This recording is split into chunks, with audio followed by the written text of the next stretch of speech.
18th of June. I'm Councillor Neil Sanderson, Chair of the committee.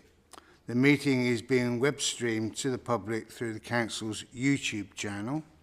During the meeting, when asked to speak, please use the push to talk button on the microphone in front of you. This will allow the camera to pan in your general direction and everyone to hear you.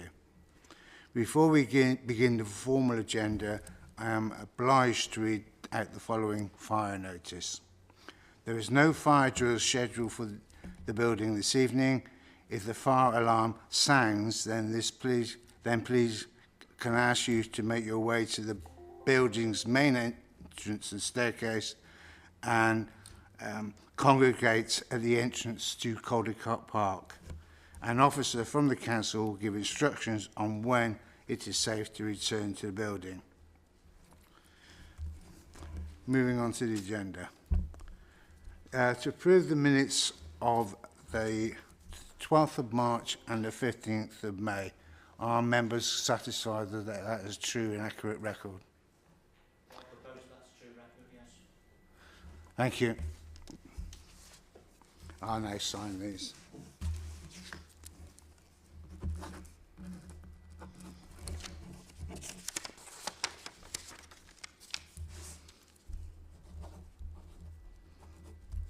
Okay. And the second item is apologies for absence. Do we have any apologies?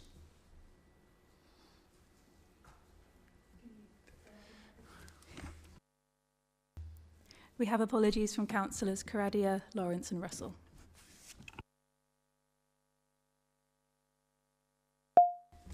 Declarations of interest. Do we have any interest under A, B and C, notice under section 106 of the Local Government Act? No, there are no interests declared.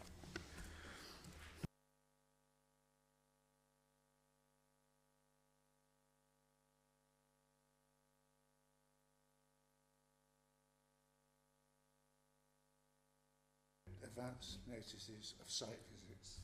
Yeah, Chair. Yes, we do have two notices of advance notice for site visits. The first one is R25/0030. It's for use of land for a commercial dog walking site. It's at Yardley's Meadow at Stretton Road, Woolston. The request has been made by Councillor Willis on the grounds of level of noise generated and disturbance, potentially causing a negative impact on neighbouring properties, together with a potential loss of privacy to neighbouring properties as well. Over to you, members, to discuss whether or not you want that to be, it's obviously been called to committee, but this is a request for an actual site visit. Do members have any views on this? I mean, we did look at it, the Vice Chair's been. The dog walking one is basically a field, and I wondered in Woolston, and whether members want to go out to Woolston to look at a field, or would you be happy if we had photographic evidence of that particular visit? Tony. Can you press one, please? All right.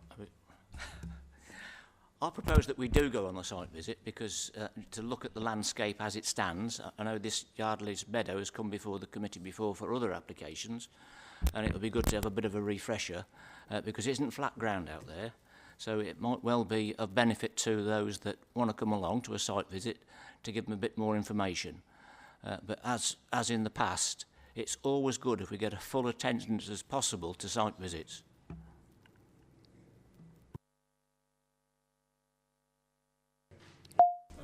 If I recall, this is the second application for a dog walking field we've had in a relatively short time. I'd be inclined to agree with Councillor Gillies on this. I think it's about time we saw what these things are all about. Are there any other comments? I think all I I'd say is, given the request was in relation to noise, and that's very difficult to assess from photos, I think I'd be happy to support the site visit proposal from Councillors Gillius and Freeman. Right, I'm taking standing for the meeting. Mate, you all appear to want to go on a site visit. I do hope many more of you will turn up than on the most recent ones.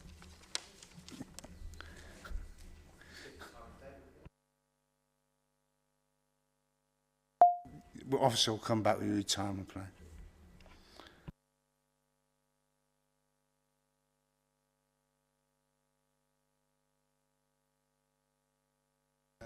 Okay, and yeah, the second site visit request we've had is R25/010180, the Caldecott Arms at Main Street, Long Lawford, in connection with extensions and provision of an outbuilding within the grounds. This has also been requested by Councillor Willis. This was on the request of concerns about design and the position of the actual outbuilding, together with potential impact on surrounding properties and loss of privacy, also a concern on noise and disturbance and the potential negative impact on neighbouring properties. Do members have any thoughts on that one? What's the extent, when you're saying about noise, what's the extension going to be used for? I believe the main part of the extension is for a kitchen extension to the pub, and then there's an outbuilding for storage. I've obviously personally not been to site as an officer, so I haven't had any discussions, but that's what I understand from what I've seen. So,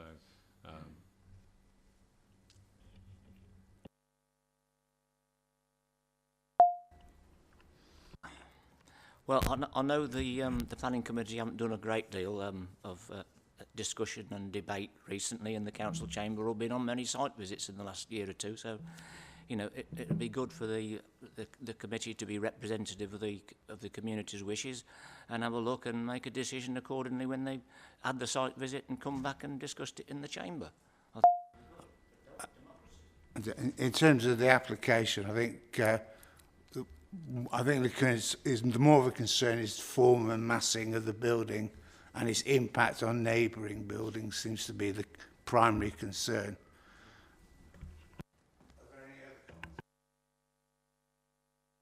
Move from the chair that we go on that site visit. Seconder? Thank you, Dan.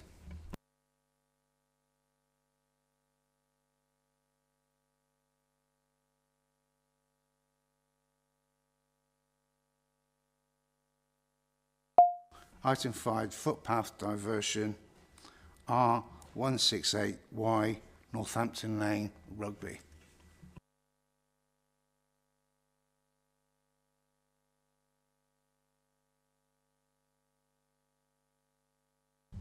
okay, yeah, thank you, Chair.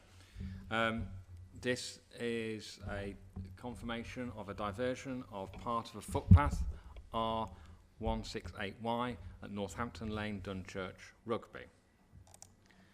The area of the footpath of the diversions we're asked to confirm is in the area.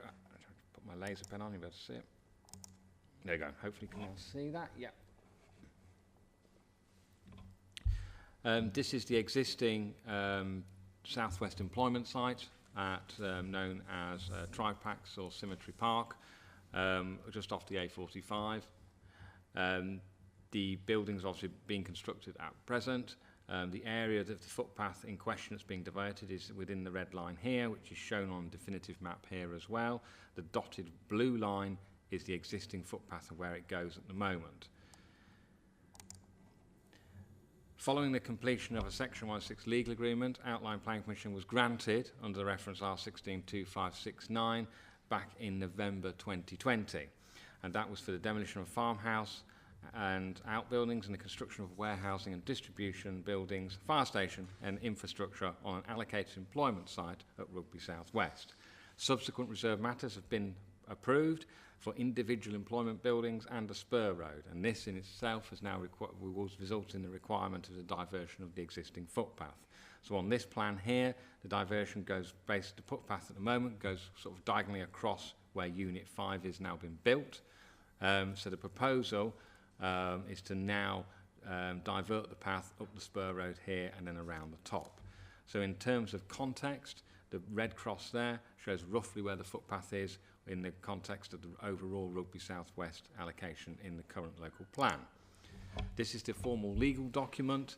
The solid black line here is where the existing footpath goes, and the dotted line up here shows it off along, coming off the side of the north of Northampton Lane, around the roundabout, up the spur road, and then linking back into the footpath there. So on the 16th of April of this year, an order under the provision of section 257 of the Town and Country Planning Act was made and advertised. The effect of that order is to stop up part of the footpath and create the replacement footpath as just shown. No objections have been received, and therefore committee is asked to confirm the public path order unopposed. Thank you, Chair. Yeah, I think the emphasis is on the unopposed. Tony, Councillor Freeman, would you like to second this? Oh, your button's not working.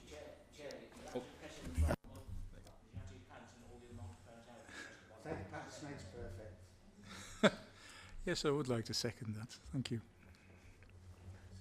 Got a seconded.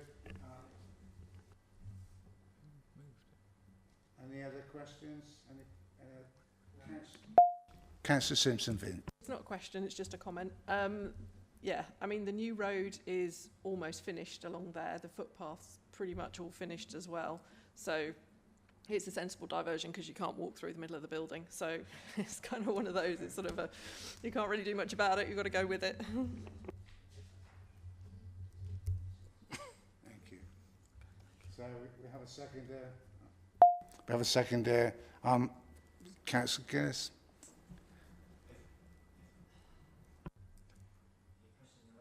I know. Sorry. Yeah, if you haven't got a second, I'll second it. So that's well, that's it. It's third then.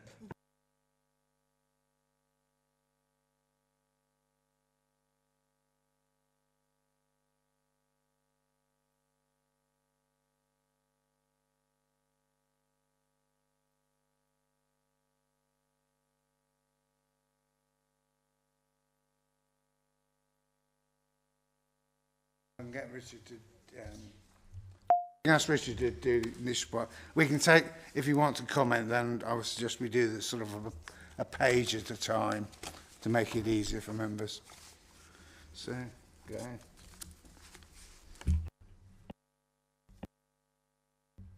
Okay, thank you, Chair. Yes, I'll take you through each appendix. So the first appendix obviously shows you those appeals that have been determined, but I'll give you a bit of context just because I know it's a while since we've discussed these.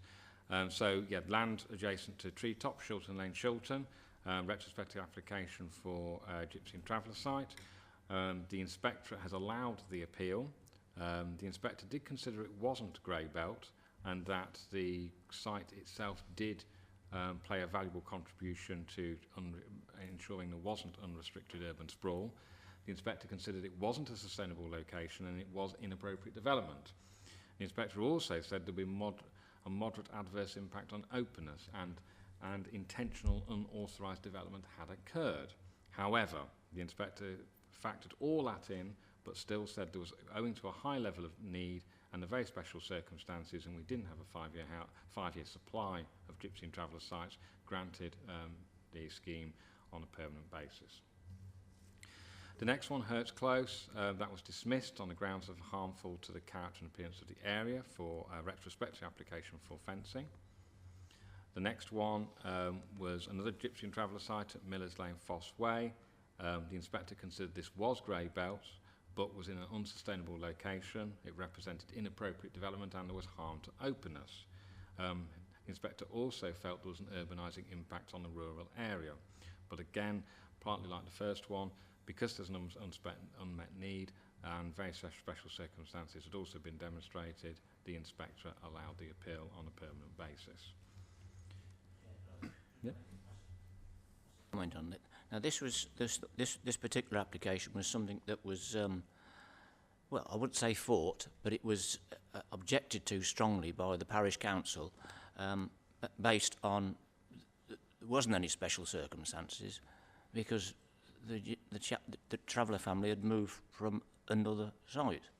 You know, so had moved from one site onto another site. So, I mean, it's a difficult one, isn't it? Because it was also regarding the Greenbelt location and the fact that it was intentional authorised development. So it wasn't ticking any boxes at all. And yet, when we go through the whole of this Appendix A, we actually do find that many of the appeals were refused at committee, refused by officers, but allowed when it went to appeal. Now, either we're getting it wrong, either the officers are getting it wrong, or the inspectors aren't seeing the true picture. I think, Councillor Gillies, it's really the lack of a 5-year land supply for gypsies and travellers, and unless we adopt a new local plan, I think we're going to find we get quite a few of these. I think, yeah, to be fair, the chair is right there, that on both those applications, the inspector gave significant weight to outweigh all those other elements in relation to the lack of need. So it's interesting that, you know, they are the decisions that the inspectorate, you know, has concluded. Obviously, in terms of, you know, us as a council representing the authority's decision, in both cases we had counsel. So, you know, we put up a very strong defence in terms of committee's decision. You can see that from the decision notices. The inspector has gone through all the points that the committee raised about it being like, you know, the locations, inappropriate development, and intentional authorised development had occurred. But the bottom line is the inspector, in their view, concluded that the appeal should be allowed. Could I just quickly come back on that, please, Chair? Because it's an important point. The important point is, of course, the fact that once development starts to take place, unauthorised development takes place, enforcement must be swift and be 100% effective. It cannot allow development to continue to take place year on year, because you end up in this situation where they're living on the land well, eventually gained permission through the back door. Thank you for that, Councillor Gillies. Those comments can be passed on to the enforcement team. Okay, yes, carrying on. The next one at Broadwell, that was for a change of use for existing temporary mobile home to a holiday let. The inspectorate actually dismissed that one on the grounds of it being in an unsustainable location. The next one, 7 Rotary Close, installation of Georgian-style gates. That was allowed. The inspector felt that it was in keeping with the character of the area, but did refuse an application for costs. The next one was for 41 Park Road. It was a side extension and addition of a second floor. The inspectorate dismissed that one. The inspector felt it was harmful to the character and appearance of the area. The next one here was Dunchurch Park Hotel. The inspector felt that whilst there was harm to the designated heritage assets, significant weight was given to, their wording was destitute individuals seeking asylum, and therefore was granted a temporary permission until July 2026. However, the application for costs against the council was refused. Councillor Simpson-Vince. Yeah, actually, you've just answered that, because I was going to ask, when does the 18 months start? So does it start from the date appeal was granted? Yeah, that's correct. It goes from the date the appeal was granted. The next one was then the Old Rectory in Churchover. The inspectorate dismissed this one and refused the application for costs on the grounds that it was harmful to the character and appearance of the area. So that was Appendix A. Appendix B, these are I've got updates on these now because we've had quite a few decisions come through. So the top one there at High Street, Brighton, for 37 dwellings. Members may recall this came to committee.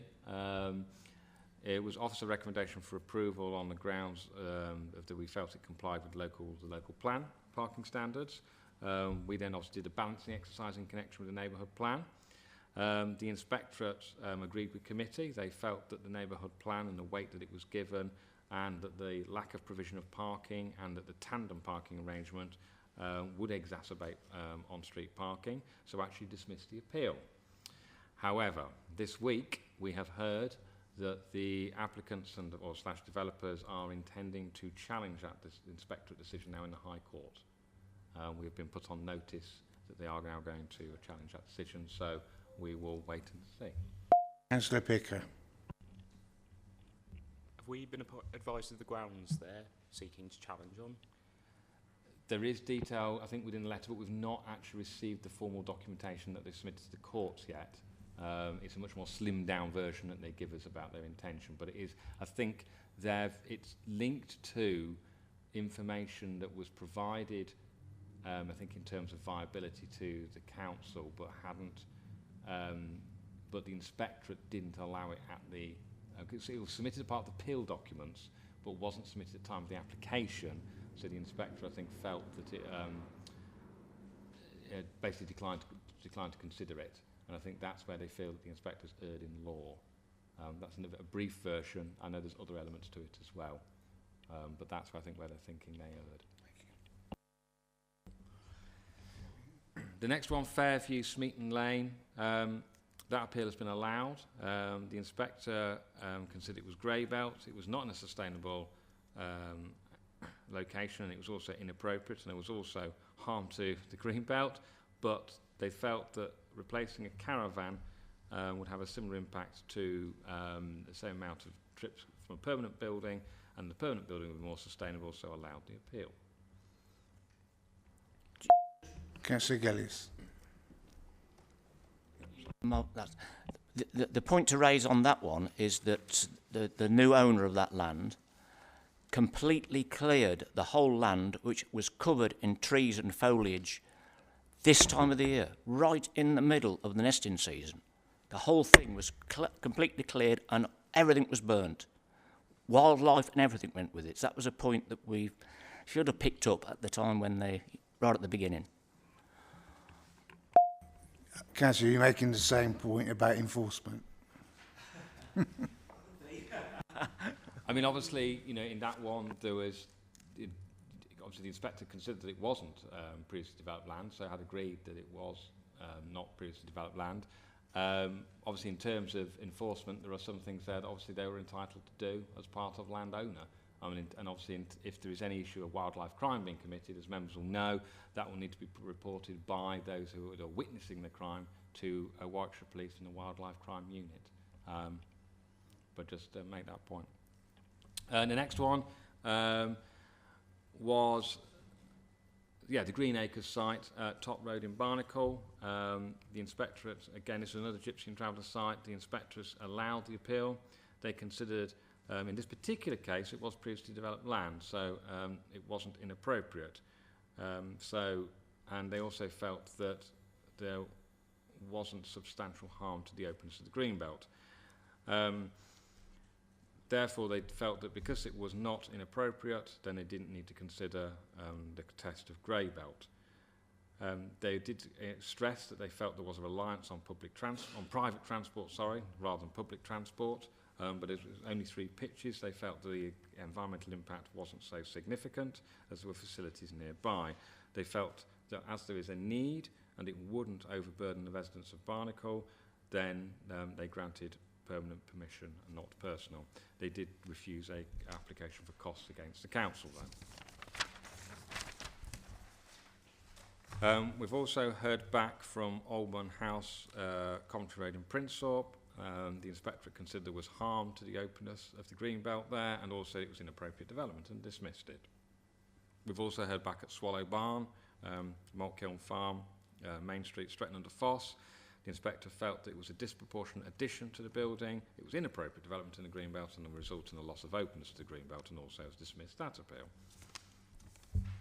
One that isn't on there, but I will bring it to members' attention, as we've recently heard, I think it was today we got it back, was the Hollies at Moat Lane in Wolvey. It was erection of an incidental outbuilding to serve a dwelling. The inspector has also dismissed that one on the grounds of it being inappropriate development in the Greenbelt, a disproportionate addition, and it would harm the openness.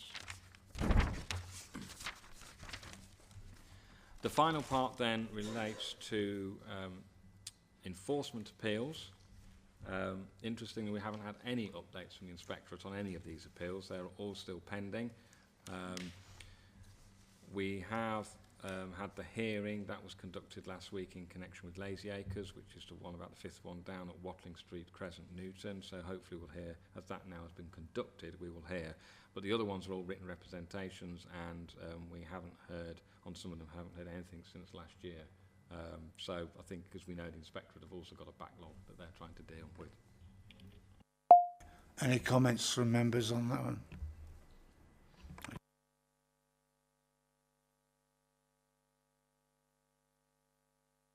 Officer for his report, and we will agree the report. Right, the one we all wait for, delegated decisions.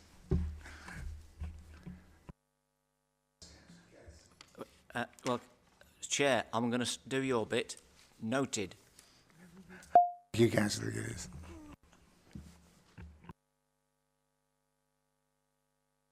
That pretty well concludes our business. And that concludes our business for tonight's meeting. Thank you all for your time and attention.